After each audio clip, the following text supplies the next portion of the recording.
bande de fous, fous, bande de fous, fous, bande de fous, fous, bande de fous. Ça parle de foot, bande de fous, fous, bande de fous, fous, bande de fous, fous.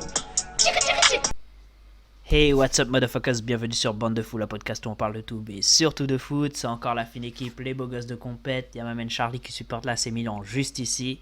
Moi-même André qui supporte l'Olympique de Marseille. On a un absent, la personne de David. Mais vous inquiétez pas, le cœur y est. Il est là, il est avec nous. Ouais. Let's go. Alors, du coup, pour cet épisode-là, on va enchaîner avec les championnats qu'on n'a pas fait. Du coup, on va commencer par le championnat que Charlie affectionne plus particulièrement, même si ces derniers temps, il se passe pas des super choses pour lui. Du coup, on va commencer par la Serie A. Hein. Let's go. Du coup, tu veux commencer par quoi?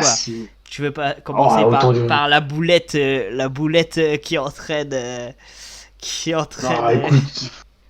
Non, mais écoute, franchement, non, là, c'est. On sent que. Moi, je vous l'ai dit, cette équipe, elle a trop donné. On a joué énormément de matchs. Il y a eu énormément de blessés. Mais je pense que l'enchaînement des saisons, des 2 saisons, là, avec seulement 3 ou 4 semaines entre la fin de la saison 2019-2020 et l'enchaînement 2020-2021, ça a pesé de fou. Parce que on était sur un rythme effréné, fin de la saison dernière, on est reparti sur ce même rythme effréné. En gros, première partie de saison, on était la meilleure équipe d'Italie. Là, on est un peu la 5e, 6e meilleure équipe sur la 10e partie de saison. Bah écoute, c'est dommage, mais encore une fois, je peux pas en vouloir à cette équipe. Là, le seul truc qui va être inquiétant, c'est franchement, voilà, c'est la Ligue des Champions. Parce que ça se maintenant, on se rapproche retrouve derrière, en fait. en fait, on se retrouve là, du coup, avec 4 équipes pour 3 places.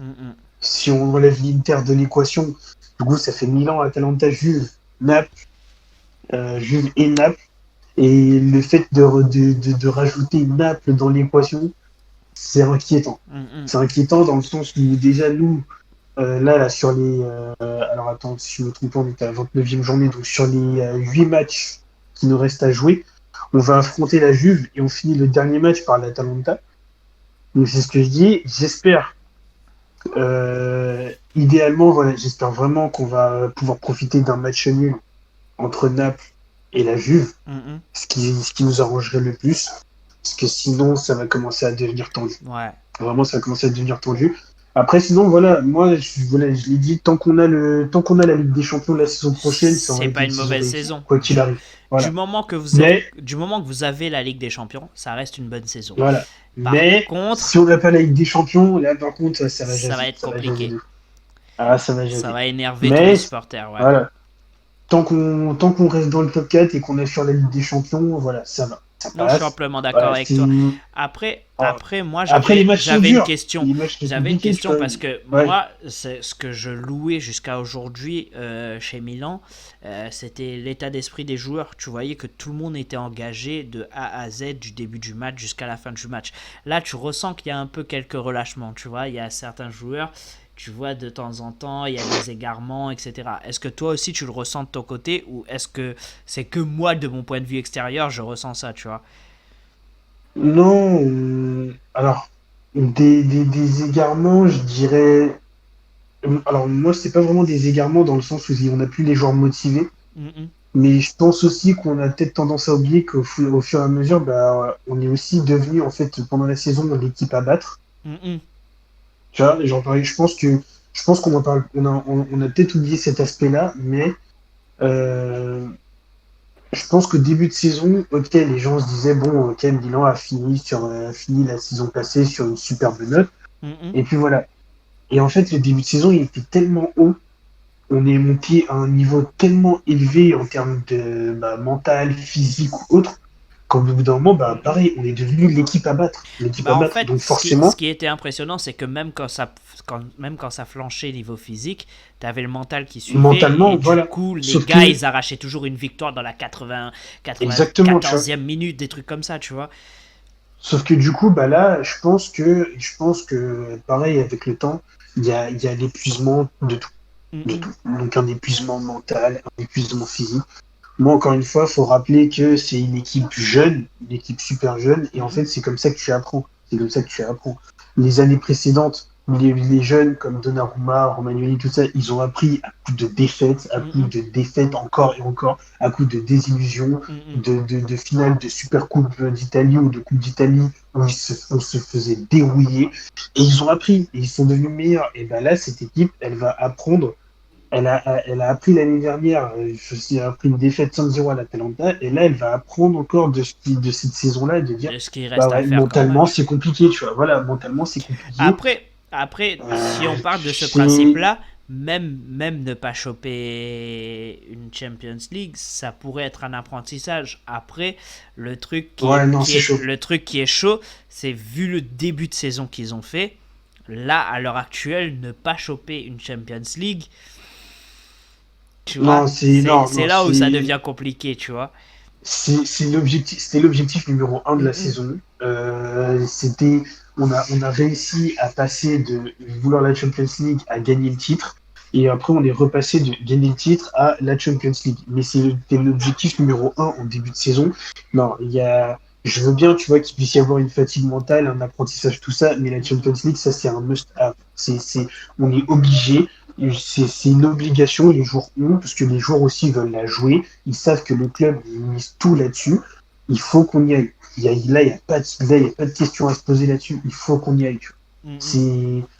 Encore une fois, l'apprentissage, c'est bien. Enfin, ils apprennent et tout, mais faut qu'on atteigne cet objectif, parce que sinon, la saison prochaine, ça va être compliqué. Tu vois. Il y a des joueurs. Déjà, il faut qu'on puisse être attractif pour d'autres joueurs, les rentrées d'argent. Les salaires, faut garder certains joueurs. Faut qu'on l'ait.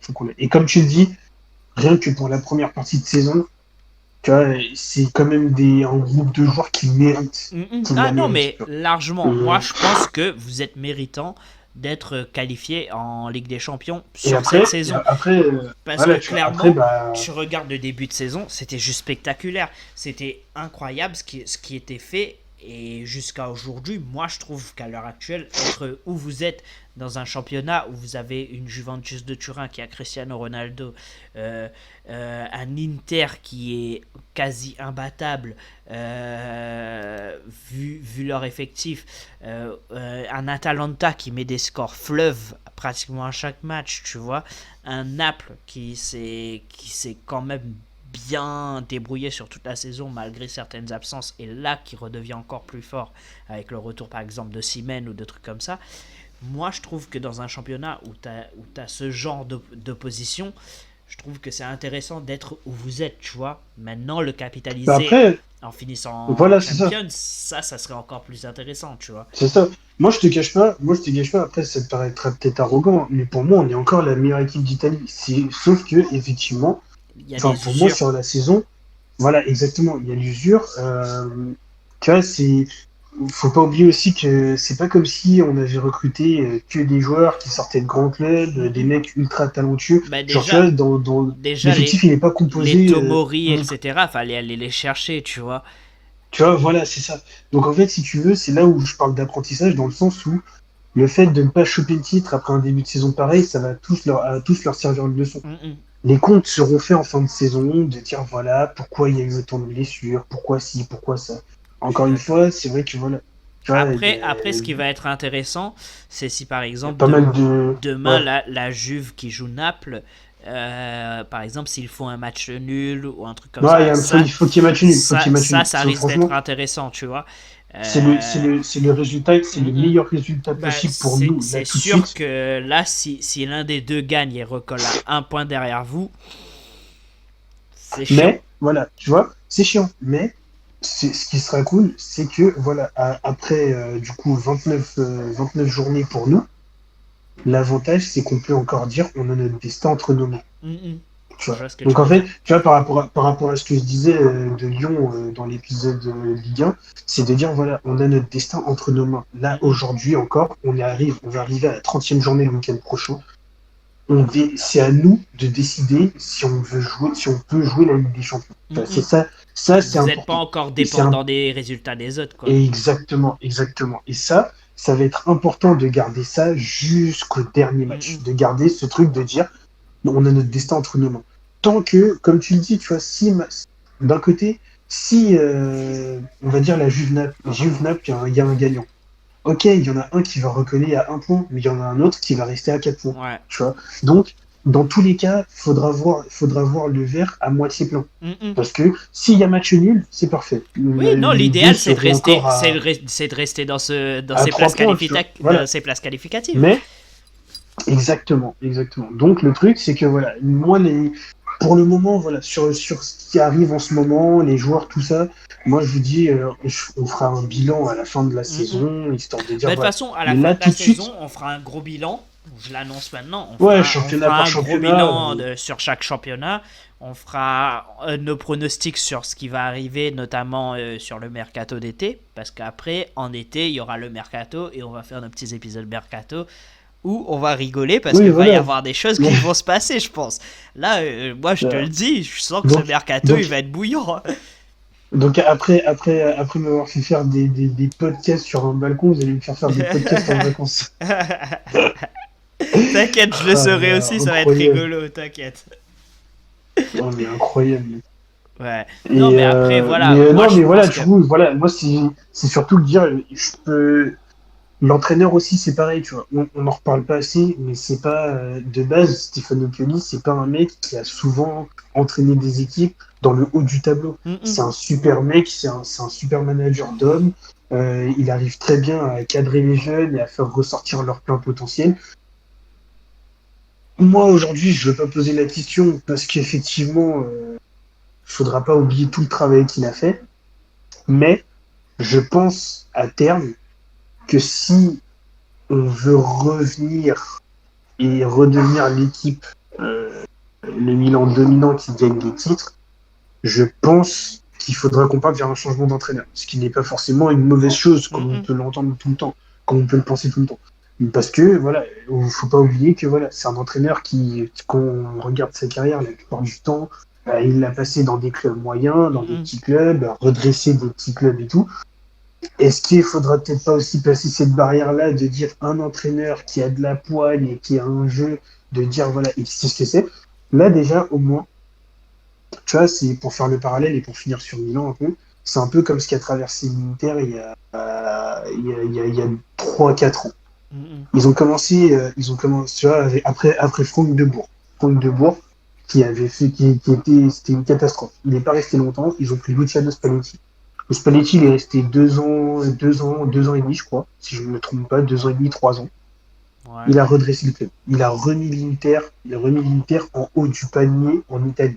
Donc c'était 3e place, 2e place, 2e place. Il les a remis en Ligue des Champions, tout ça. Une fois que ça a été fait, l'Inter est allé vers Conte, un mec qui avait déjà gagné, qui sait ce que c'est que ça gagne, qui sait ce que c'est que pour jouer les gros matchs. Voilà, jouer les gros matchs et gagner des championnats. Donc je me dis, nous on est encore dans cette phase-là. C'est vrai qu'on a tendance à l'oublier parce que le début de saison il était stratosphérique, on a atteint un niveau de fou, tout le monde maintenant reconnaît qu'on a des joueurs de talent au club et tout, mais à terme, je pense que Maldini il réfléchit déjà pour 2-3 ans, ou peut-être même pour dans une ou deux saisons. Mais à terme, il faudra qu'on passe à un entraîneur d'envergure qui sait ce qu'il faut pour gagner.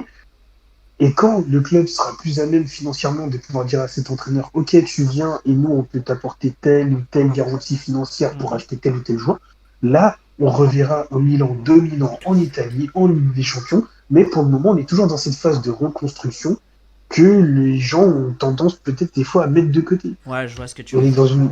Tu vois, la phase que l'OM traverse à l'heure actuelle. Voilà. Mais notre phase de reconstruction, si tu veux, par cette saison, si déjà cette saison se termine avec la Ligue des Champions, en fait, notre phase de reconstruction, elle sera allée beaucoup plus vite que prévu. Au lieu de prendre peut-être 2 ou 3 saisons, au final, elle aura pris qu'une saison et demie.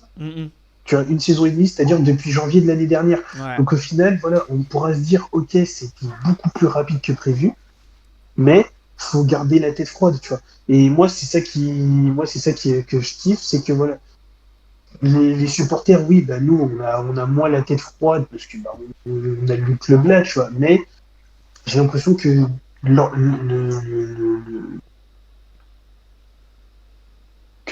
si tu veux, tous les acteurs du club, eux l'ont. Tu vois, Maldini, Gazidis, le président, les investisseurs, qui eux aussi continuent à investir dans le club, alors qu'on ne savait pas trop s'ils voulaient le vendre ou pas. Au final, ils veulent le garder et tout. J'ai l'impression qu'eux tous, ils ont la tête froide et ils sont conscients que oui, on est allé plus rapidement que prévu sur nos objectifs. Ça, c'est intéressant. Mais tu vois, faut rester calme. Donc, tu vois, moi, c'est pour ça que, tu vois, voilà, je te cache pas, moi, sur la fin de saison, je suis serein tant qu'il y a la Ligue des Champions. Voilà, je suis serein, qu'on fasse des matchs nuls, tout ça, bon, ça me dérange pas. Par contre, après, voilà, si effectivement, on n'a plus de destin entre nos mains et qu'on se retrouve 5e ou 6e, ouais, on ne pourra pas accepter. On ne pourra pas accepter, mais on termine cette saison avec la Ligue des Champions, même si c'est à la dernière journée pour accrocher la 4e place. Je m'en fous, ça aurait été une saison réussie quand même, parce que voilà, pour moi, je te le redis encore une fois, on est la meilleure équipe d'Italie. Et dans les années à venir, on va détruire ce championnat. Enfin, j'ai fou en c'est tout le mal que je vous souhaite, mais, honnêtement. Mais voilà, et ça rendrait la chose intéressante d'un point de vue extérieur, voilà. Tu vois, pour ceux qui regardent des championnats, c'est intéressant. C'est comme on l'a dit les semaines précédentes par rapport à l'Atlético, tout ça, voilà, 38 journées, c'est super long, il y a des hauts, il y a des bas, donc ça peut pas être totalement constant. Oui, là, il nous reste 8 matchs, 8 finales à jouer, bah écoute, moi je pense que les joueurs ils seront motivés, et après voilà, faut pas oublier qu'aussi, là, tu vois, on va rencontrer, là, tous les adversaires seront motivés, dans tous les cas, tu vois, parce que là, voilà, dans tous les championnats, on va rentrer dans la phase finale, donc ça va être facile pour personne. Il y a ceux qui vont jouer la relégation, ceux qui vont peut-être essayer d'accrocher des places qualificatives et tout. Oui, voilà, tu vois, donc voilà. Il y a tout qui chamboule. Ça va être simple pour personne. Exactement. Mais voilà, j'ai toujours foi en mon équipe. Je sais que voilà, on l'aura la Ligue des Champions, on la mérite. Bah, c'est tout ce que vous méritez au point de vue du début de saison. Après, il faut pas avoir. Après, l'avantage, c'est que quand vous, par exemple, vous faites un nul et que vous laissez filer des points, la Juve aussi laisse filer des points, tu vois. Et c'est ça qui est intéressant, tu vois. C'est en fait, si vous pouvez garder cette dynamique et rester dans ces 4 places, nickel, tu vois, c'est nickel. Tu vois, c'est ça, exactement. C'est pour ça aussi que voilà, je me dis quelque part, même que, comme disait David, quelque part, on a l'impression que des fois les étoiles sont alignées. Clairement. Parce que là, je te cache pas que je m'attendais à voir la Juve frapper le Torino. Moi, je pensais qu'ils allaient broyer le Torino, et ben non. Et au final, ils sont allés chercher un match nul inespéré, parce que pour nous, Torino est dominé le match de fou. Hein. Ah oui. Ah oui, mais le Torino méritait sa victoire. Mais bon. Donc voilà, tu vois, là, il n'y a que. Mais je crois que c'est la deuxième fois cette année. C'est la deuxième fois cette année où ils foirent leur match contre Torino, non? Non, mais au match aller, en fait, ouais, c'était pas très clair. Si tu veux, le match aller aussi, le Torino avait fait un bon truc, mais voilà. Je crois que, si je me rappelle bien, il y avait eu des décisions arbitrales et le Torino s'était effondré en deuxième période, je crois. Ah, d'accord. Mais donc on verra, tu vois. Là, effectivement, Naples revient bien, l'Atalanta est constante. Donc, oui, c'est tendu, mais moi, j'y crois toujours. Je crois toujours, tu vois, comme tu dis, il y a le Naples-Juve demain, et ce Naples-Juve, il va valoir de l'or, tu vois. Et voilà, idéalement, ce serait match nul, mais en vrai, je te cache pas, quitte à voir l'un des deux gagner demain, je préférerais que ce soit Naples. Parce que je pense te comprendre. On va dire que j'ai plus confiance en Naples pour perdre des points après qu'en la Juve. Il vaut mieux que la Juve elle perde des points quand elle le peut encore. La Juve, si elle se remet dans une bonne dynamique, le problème c'est que les joueurs ils vont trop prendre la confiance et après du coup ça va être compliqué à jouer contre eux, tu vois. Ouais, tu vois, parce que mine de rien, alors attends, après, Naples, sur la 30e journée, Naples, ils ont encore la Sampdoria à affronter. Et ils ont encore l'Inter aussi à affronter, sachant que du coup, l'Inter, ils vont pas vouloir aller laisser des points. Ils ont encore la Lazio à affronter. Tu vois, tout ça sur l'enchaînement 31e, 32e journée. Ah ouais, la 33e journée, pareil pour Naples, c'est le Torino. C'est le Torino, la 33e journée pour Naples. Donc en gros, Naples, ils ont un énorme calendrier là, qui va arriver sur le mois de avril-mai. Donc je me dis, s'il y a. Donc là, l'idéal, c'est qu'ils battent la Juve. C'est que, ouais, clairement, c'est que, franchement, l'idéal, comme tu l'as dit, ce serait que Naples, ils battent la Juve, Et qu'après, ils perdent quelques matchs derrière. Et après, ils perdront des points, tu vois. Ils perdront des points. Je suis quasiment sûr. Parce que la Juve, déjà, leur calendrier, il paraît plus tranquille, tu vois. Donc, non, moi je t'ai dit, voilà, on va avoir des gros matchs à jouer. Enfin, des gros matchs, hein. Je t'ai dit, on a la Lazio, il nous reste la Lazio, la Juve et l'Atalanta à affronter dans les dernières journées. Mais j'y crois. Plus il y aura de points entre nous et les poursuivants, mieux ce sera. Mais voilà, ce sera à nous de faire le nécessaire. Ouais. Après, je crois c'était à peu près tout ce qui était à voir en Serie A. Après, il y a les mêmes trucs, hein, la Roma, etc., qui se foire comme d'hab. On a l'habitude. Oui, voilà. Donc voilà, après, tout ce qui s'est passé, c'est un peu ce à quoi on s'attendait. Moi, je te propose qu'on bouge sur la Liga. Non, la Bundesliga. On va bouger sur la Bundesliga et on va faire le prochain épisode de Liga Première Ligue. Parce que Bundesliga, il n'y a pas grand chose à dire. Du coup, ça nous permet de bien clôturer cet épisode-là. Et après, on pourra entamer un épisode où on aura beaucoup de choses à dire. Du coup, j'avais prévenu certaines personnes. Des fois, on m'écoute pas assez. Non, mais vas-y, en Bundesliga, il y a eu 2 matchs qui, pour moi, étaient importants ce week-end. T'avais le match, l'affiche du week-end, c'était le Bayern-Leipzig. Ça, c'était l'affiche. Comme prédit, moi, je disais peut-être qu'il y aurait surprise, on sait pas. Bon, comme prévu, le Bayern a battu Leipzig. Je vous avais dit. Non, ouais, mais David aussi. En fait, moi, j'étais le seul à y croire. J'étais le seul à y croire encore un peu.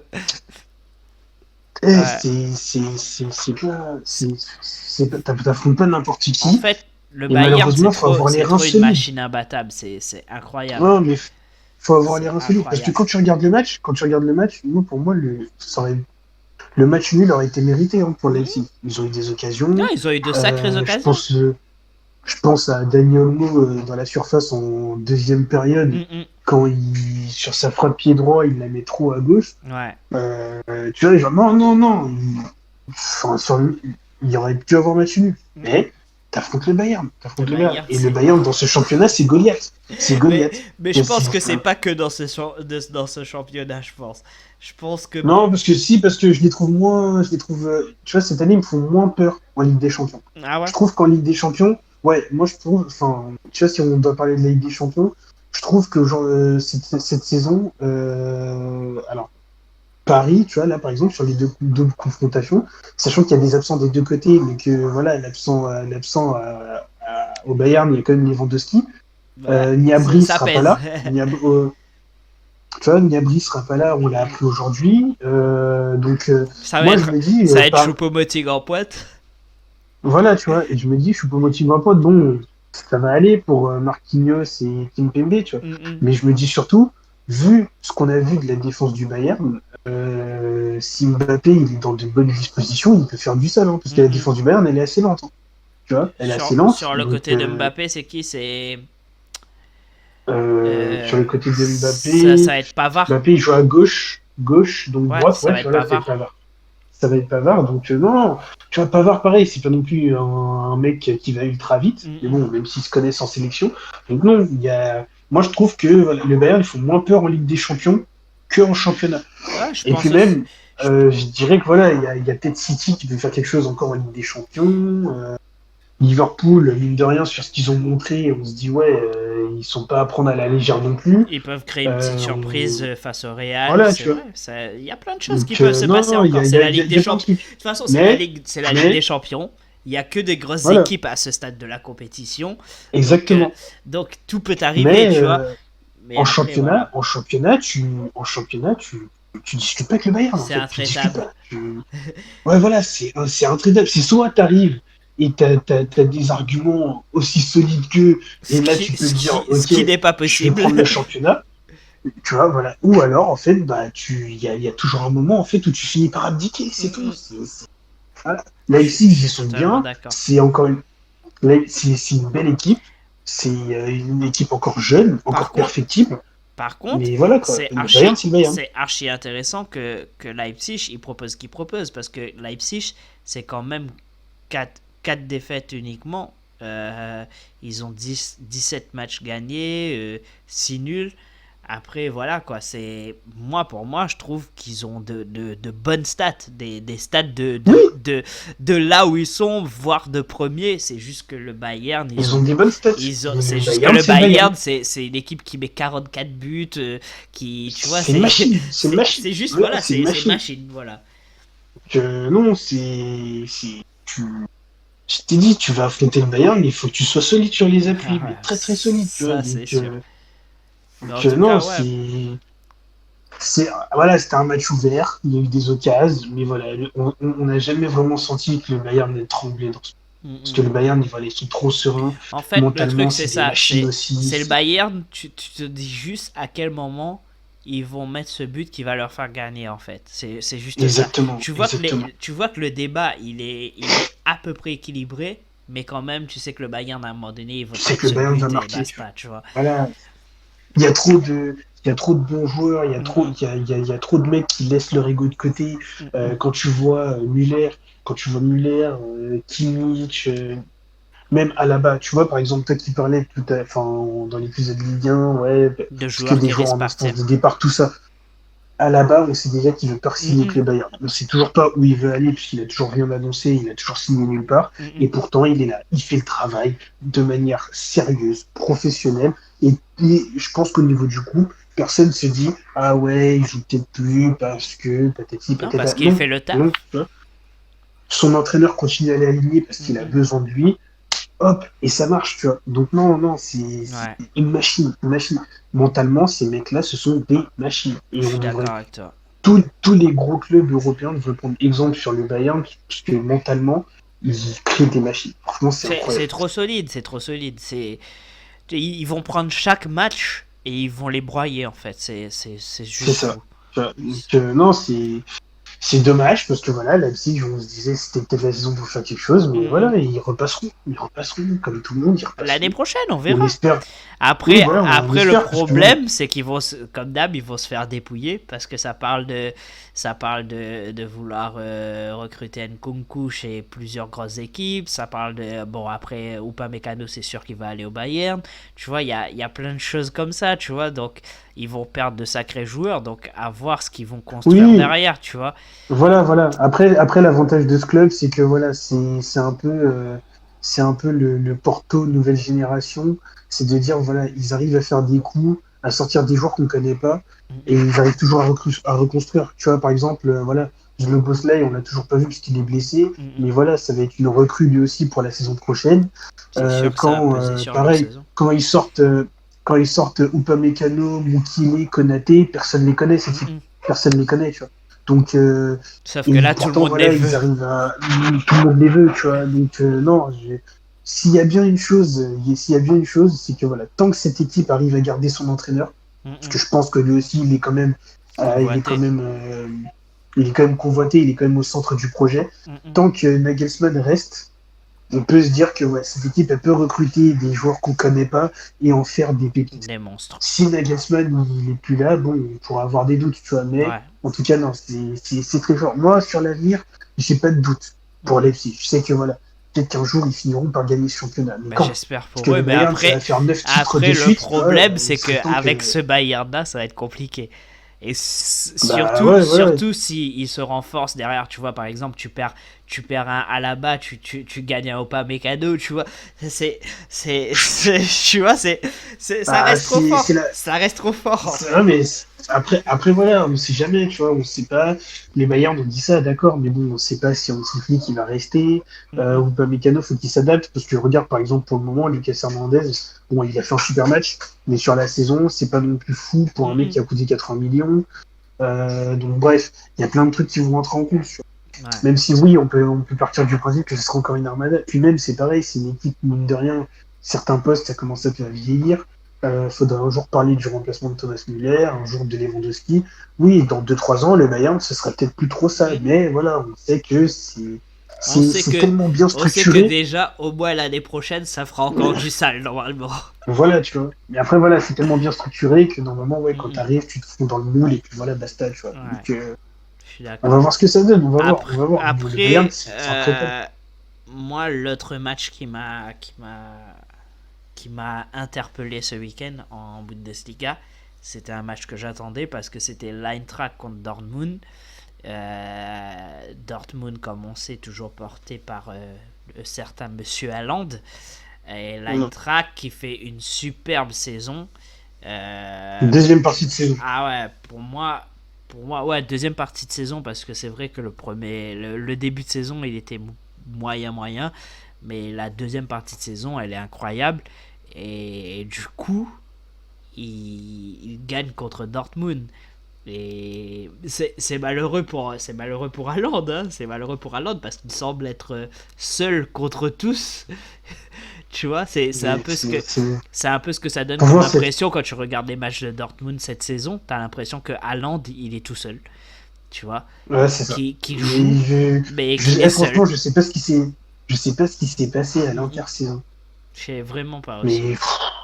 Mais alors encore une fois, voilà, l'intersaison, il a été court, il y a eu le Covid, on va rappeler ça jusqu'à la fin de saison. De toute façon, on va devoir le rappeler. Mais je sais pas ce qui s'est passé à l'intersaison dans cette équipe. Mais c'est surtout quand tu regardes la classe des joueurs qu'il y a, en fait. Quand tu regardes qu'il y a des Jadon Sancho, des Marco Reus, tu vois, Sancho, il est méconnaissable par rapport à l'année dernière. Bellingham, pour le moment, il arrive et il n'est pas au niveau qu'on l'a connu en Angleterre. Julian Brandt, il n'est plus au même niveau. Torgan Hazard, il apporte plus qu'il apportait avant. T'as l'impression qu'il y a des trucs qui sont perdus défensivement. Ouais. Défensivement, ils ont toujours. Après, ça va être complexe pour eux parce que là, ils vont perdre Haaland, c'est sûr et certain, ils vont le perdre. C'est sûr et certain. Ouais, mais le truc, tu vois, le truc, c'est que si ils avaient la Ligue des Champions, ils auraient pu le garder un an de plus. Oui, là, c'est sûr. Ligue des Champions, mais sauf que là, il va partir. Et le problème, c'est que j'ai vu aussi qu'ils ont accepté que Jadon Sancho parte aussi, tu vois. Donc ça veut dire qu'ils vont non seulement perdre Haaland, mais ils vont perdre Sancho aussi sûrement, tu vois. Après, tu vois, encore une fois, comme on disait pour Leipzig juste avant, Dortmund, voilà, le recrutement de jeunes, il est pas mal, oui, c'est ça. Tous les jeunes joueurs qu'il y a à Dortmund, c'est des très très forts potentiels. Surtout que quand tu regardes, il y a des Moukoko, etc., qui sont en attente derrière. Tu sais très bien qu'il y a de quoi faire, tu vois, il y a de quoi faire. Mais c'est juste que tu vas perdre quand même de sacrés joueurs, tu vois. Oui, c'est sûr, mais bon, Haaland, il était amené à partir un jour. Non, ça c'est sûr. On savait que, vu le talent du type, on savait qu'il n'allait pas faire plus de 3 saisons à Dortmund, c'était pas possible. Sancho, lui, il faut qu'il se retrouve un peu, parce que bon, là, on l'a perdu. Tu vois, voilà, c'est quand même une équipe qui, a un temps, a perdu des mecs comme Lewandowski, ils ont perdu des mecs comme Ousmane Dembélé, Pierre-Emerick Aubameyang. Ils en ont perdu des types et ils ont toujours su rebondir derrière. Cette saison, malheureusement, elle est catastrophique. Encore une fois, moi, voilà, ça me déçoit. Mais je pense le recrutement de jeunes, ça fait. Je pense que Fèvre, il n'était pas à 100% à blâmer sur cette saison, je pense. Hein. Visiblement, non. Il a été licencié, mais je pense que il n'était pas à 100% mis en cause sur ce qui se faisait, parce qu'on voit très bien qu'il y a eu le changement d'entraîneur et qu'il n'y a rien qui a été recréé derrière, tu vois. Donc, je pense que ce groupe, peut-être que ce groupe s'est vu trop beau la saison passée par rapport à ce qu'il était maintenant, et voilà. Sinon, tout simplement, ça fonctionne pas. Il y a de beaux ingrédients, mais ça fonctionne pas mis ensemble, en fait. Ouais, après le problème, voilà, c'est que c'est la défense et le milieu, parce que l'attaque Sancho à Londres, c'était terrible. Ça fonctionnait, donc il y a quelque chose qui s'est cassé au milieu et en défense, et puis voilà. On verra comment ils vont aborder et préparer la saison prochaine, c'est sûr, mais voilà, c'est dommage. Ouais. Que là, l'Eintracht, ils ont pas fait de détails. Hein. Clairement. En vrai, c'est mérité. Franchement, l'Eintracht et Wolfsburg, ils font une deuxième partie de saison incroyable dans Bundesliga. André Silva, il te fait une de ses perfs de deuxième moitié de saison là. Ah ouais, non, il est peut-être enfin arrivé au niveau où on l'attendait quand il est arrivé. Tu vois, donc c'est cool pour lui, moi j'aime bien. Après voilà, il est dans un système qui marche, dans un championnat où l'attaque est un peu privilégiée, donc là ça fonctionne pour lui. ce serait cool de voir s'il peut faire la même chose avec le Portugal. Moi, ce serait sympa. Non, franchement, c'est pas mal à voir. Non, en vrai, ouais, c'est pas mal du ouais, tout à cool, voir. c'est cool. Ouais. Mais moi, après, voilà, j'aime beaucoup ce que produit l'Eintracht et Wolfsburg sur cette deuxième partie de saison. Et surtout que ça change des têtes d'affiche habituelles des dernières saisons. Donc, ouais, c'est cool. Ouais, on voit. Après, voilà, moi là, tu vois, moi, je te cache pas, je me pose des questions par rapport au choix de Dortmund concernant le coach. Parce que bon, le coach de Mönchengladbach, il a fait de belles choses, mais bon, là, en ce moment, c'est un peu compliqué. Bon, ils ont gagné ce week-end, tu me diras, c'est Fribourg, tu vois, mais voilà, quoi. Ouais. Faut pas que ce soit un flop, parce qu'il y a ça va être compliqué à gérer derrière, tu vois. C'est ouais, voilà, tu vois. Donc, recruter, d'accord, mais recruter pourquoi, tu vois. C'est quand tu prends un coach, c'est pour te ramener vers le haut, mais après, si tu prends un gars qui arrive même pas à gagner avec Mönchengladbach, qui était bien parti en début de saison, pourtant, tu vois. Donc, après, il gagnera, hein, je pense, mais voilà, quoi. Faudra tout reconstruire, faudra tout revoir. Il y a beaucoup de choses, je pense, qu'il faut revoir. Mais ça va être intéressant comme tu dis, ça va être intéressant de voir ce qui va se passer en l'intersaison. Moi, je pense qu'il va y avoir beaucoup de choses intéressantes qui vont se passer entre cette saison et la saison prochaine. Va y avoir plein de choses qui vont se passer dans le foot, moi, je pense. L'Union Berlin est toujours 7ème, maximum contre l'Hertha Berlin. Franchement, ils font une superbe saison. C'est un promu qui fait une belle saison, tout simplement. Moi, je suis très content de mon Union Berlin. Ouais, j'imagine. Bon, du coup, je pense qu'on peut finir cet épisode sur ça et on vous retrouvera très vite dans l'épisode où on va parler Liga et Premier League, vu qu'il y a des choses à dire sur ces deux championnats. Et voilà, je pense qu'on peut plier sur ça, non? Ouais, je pense que c'est bon. On a fait le tour. Bon, sur ce, les gars, on vous retrouve très vite dans le prochain épisode pour la Liga et la Premier League. À ciao.